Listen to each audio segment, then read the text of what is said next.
the table here, starting from my left to right, your right to left. You will have Darren, Moody, Darryan, Ragsdale, Warren, Gatewood, Iskeli, and Jordan Payne.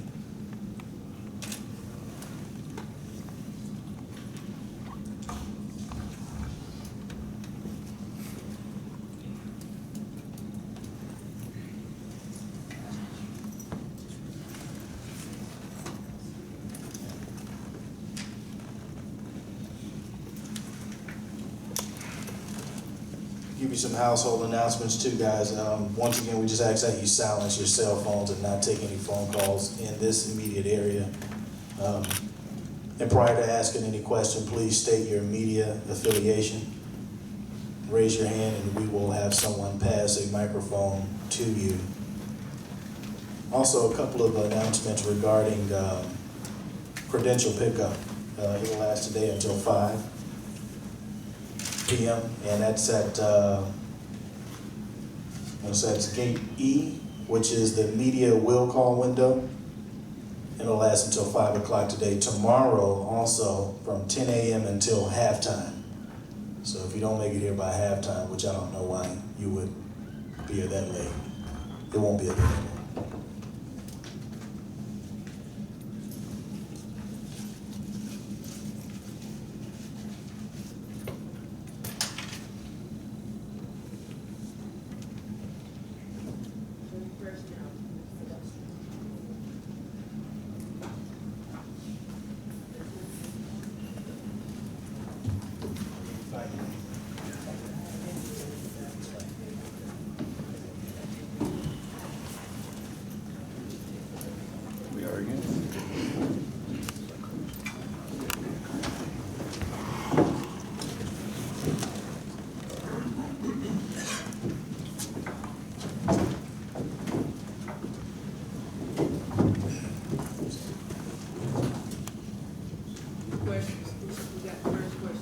All right, guys, again, we want to welcome you to the inaugural celebration board. We have Alcorn State University. We have the players' names in front of you. We will start with questions for the players. Again, please raise your hand and state your media affiliation. All right, questions.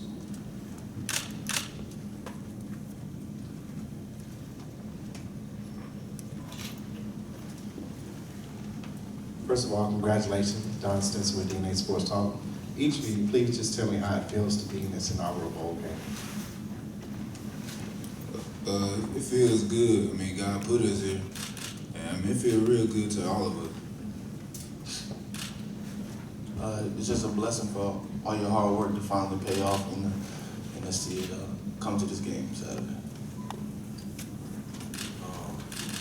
To be here in the first inaugural celebration bowl is definitely special, especially when we went and spoke to a couple people yesterday on our way to the Civil Rights Museum.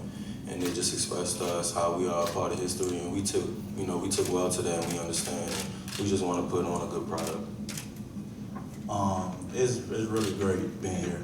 You know, get a chance to experience actual bowl game. But first of all, that first bowl game for MEAC versus Sway. It's still an unreal feeling. I mean, especially for the seniors. I mean, we've come a long way from, not being as good and then putting in all the hard work and all the dedication and all the time in and, committing ourselves to the team and committing ourselves to being as a family and getting here now. To your left here with the sweater. Yes, Charles Bishop, Dr. Cabil's inside the HBCU Sports Lab, Houston, Texas. Jordan, kind of follow up on what you said with regards to the seniors. What do you feel kind of was the turning point in your playing career to where you started to see things come together for the Alcorn football program? I honestly believe the turning point was when the new coaching staff came in. I mean, me being a senior, I came in with them, but when the new coaches came in, I felt like it was just a different environment. The players came in, everybody had more of a winning attitude. Everybody wanted, everybody knew it was time for a change. So we all, you know, like I said, put in the time, the dedication. We knew we had to be committed to the team. We knew we had to make a change. Everybody was tired of losing. Everybody wanted to get on in a winning atmosphere. So once we made those adjustments and that turnaround, we knew it was uphill from there. Straight to the back, the camera.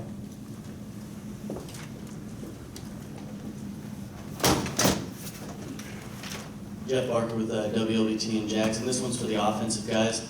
You're going against one of the best rushing defenses in the FCS, and the running game's kind of what has propelled you guys to this point so far.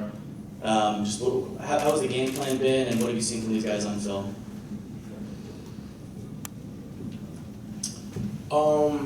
I mean, we got Darren Ragsdale, so I mean, I feel pretty comfortable with, you know, him as our running back, you know, Aaron Baker, we got Lenore's Footman, and we got the big boys up front who, you know, have really, you know, they've carried us this whole season. I mean, our offensive line, you know, we got a real mature offensive line.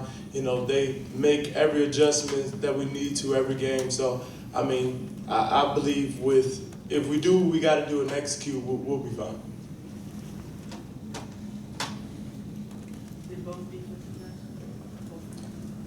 Right here in the front. Yeah. Kenyatta Cavil with Dr. Cavil's Inside HBCU Sports Lab, KCH Radio AM, Houston, Texas. This is for any of the offensive players. In terms of what you've seen on tape,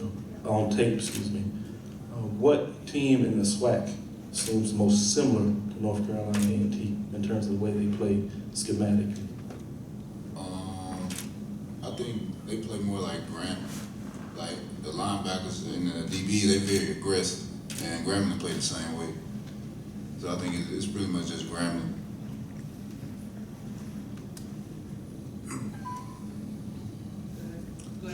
To the back.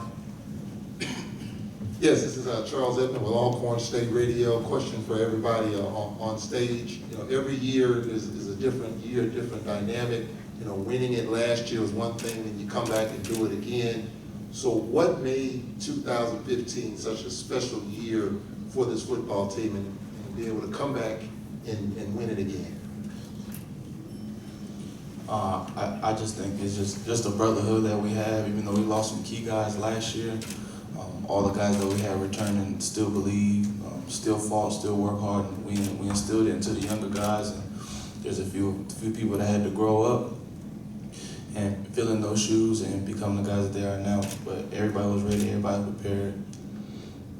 It was an easy transition.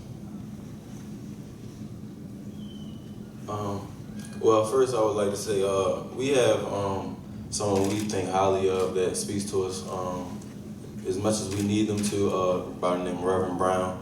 He's also the father of Nicholas and Christian Brown. And when we have chapel, you know, he always give us not necessarily a rah-rah speech, but something for us to hold on to and take with us before the season starts. So the message the previous year was, you know, it was due time.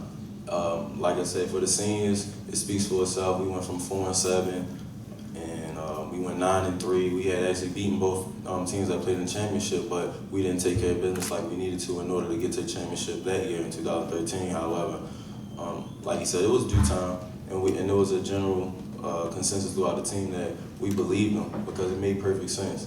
And the message this year was it was the season to fight, and that's exactly what we did. We lost 2 games to Grambling and Prairie View, but as Coach Hop said, that was probably when we were down 40-14 against Prairie View.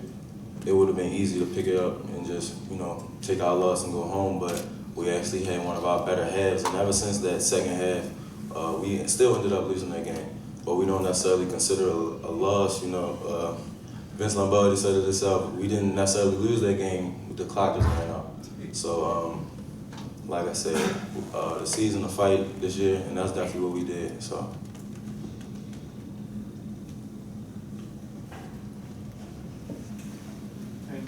You guys have had, and anybody can answer, you guys have had a bunch of Antonio Morales from the Payne. You guys have done a lot of things to get Alcorn.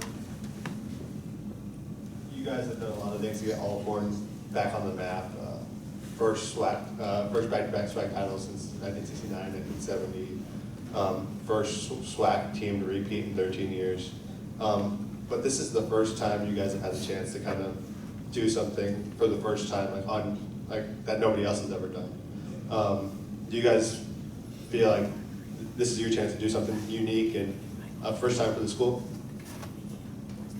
Well, of course, we would like to get the win for Alcorn State University. Everything, falls back to the university that we play at. But to be a part of the first inaugural Celebration Bowl is definitely special in itself because, I keep alluding back to the seniors because we never considered this to even be a possibility. And to have the opportunity is definitely special in itself. And a wise man once told me, when preparation meets opportunity, that's when you get your blessings. And we prepared, that's our biggest thing throughout the coaches, especially Coach Hoppy always preaches preparation. And now we have the opportunity, so we want to go receive the blessing. In the back, Mark. Mark Gray, Heritage Sports Radio Network. Warren, can you talk for a second about your road to this point? You come from Baltimore. As I understand it, you didn't play high school football, but now you get 3 picks in the championship game and you're playing for a HBCU national title. Can you walk me through a few of those steps that got you to the point where you are right now? Sure. First, I wanted to say I did not play high school football. I was there 1 year for the most part. I moved to Chicago to stay with my grandfather, and I went to Gwendolyn Brooks College Prep. And it was definitely an adjustment, coming from the inner city of Baltimore all the way to the south side of Chicago. Most would say that's, not typical, but it was an easy transition just in, that I believed in myself, I believed in my talent, and that's where it took me. So I was blessed enough to receive a couple, accolades and receive a scholarship from Alcorn. And the transition to Alcorn was also hard, simply because, even though we came in with Coach Hobson and Coach Pegg and Coach T, they didn't necessarily recruit our senior class, most of our senior class. So I was walking into a situation where I didn't necessarily know who I was playing for. However, like I tell them all the time, he wound up being one of the most genuine people I ever met. And I speak highly of Coach Hop every time someone asks me. So it was easy from that perspective to come across somebody like Coach Hop and our coaching staff, and they took me in and they matured me, and he always believed in me. And once he put me on the field, I just did whatever he asked me to do, and I was lucky enough to have a good game in the championship, and that's pretty much it. We've got time for 2 more questions, starting in the back. Alvin Bryant, WSB-TV here in Atlanta. You have to play well on both sides of the ball to be successful, but you do have a highly ranked, I think last I checked, 5th in defense in the country. Could you talk about why your defense is so good, and is that a big part of your success this year? If I'm not mistaken, I'm pretty sure we have the 3rd ranked defense in the country. Well, I stand corrected. And I just think that the one word that's preached throughout our program is execution. And we take pride in taking our execution to another level and just doing it every day, every practice, every meeting, every walkthrough until it becomes habit. And then when we get out there on game days, it's muscle memory. And I think that everybody on defense, we play for each other and with each other, and we're always on the same page and we communicate well.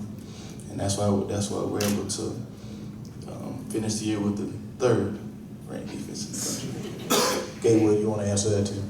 Yeah, just to add on to what Moody said, throughout our defense, one thing we preach is 11 brothers are hard to beat. Obviously there are more than 11 people that make up the defense, but it's only 11 of us that can be on the field at one time. And we take that to heart. When you meet with people constantly, the same group of people constantly, from the coaches to the players, you're going to get a relationship throughout with each other, and it's going to definitely speak for itself on Saturdays. So I know what I do is not for any personal gain. It's for my brothers on the front line. It's for my brothers as linebackers. So we have each other's back, and that's really all I can say in reference to that. Last question. One last question? Thank you, guys. Thank you. Stick around, Jay Hobson is next.